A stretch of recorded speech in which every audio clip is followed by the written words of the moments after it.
नमस्कार मित्रांनो, आपल्या यूट्यूब चॅनलमध्ये तुम्हा सर्वांचं स्वागत आहे।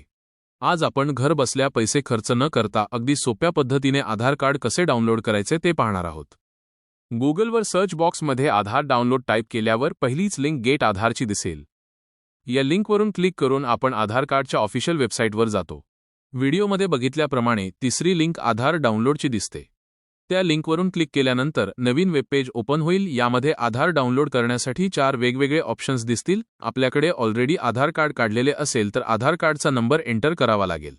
आधार कार्ड नवीन रजिस्टर केलं असेल तर एनरोलमेंट आयडी नंबर किंवा व्हर्च्युअल आयडी नंबर हा पावतीवर आपल्याला पाहायला मिळेल। तो नंबर टाकून सुद्धा आपण आधार कार्ड डाउनलोड करू शकतो। आता आधार नंबर टाकून झाल्यावर खालच्या बॉक्समधील कॅप्चा कोड टाईप करून सेंड ओटीपी वरती क्लिक करावे। त्यानंतर आपल्या रजिस्टर मोबाईल नंबरवरती ओटीपी येईल। तो टाकून व्हेरीफाय अँड डाउनलोड टॅबवर क्लिक केल्यावर आधार कार्डची पीडीएफ फाईल डाउनलोड होईल। पीडीएफ फाईल ओपन केल्यानंतर पासवर्डसाठी विंडो ओपन होते।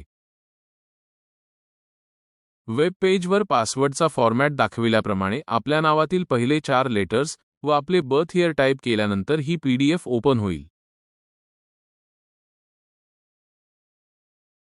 या फाईलला डॉक स्कॅनरसारख्या कोणत्याही ॲपमधून पासवर्ड रिमूव्ह करू शकतो। धन्यवाद।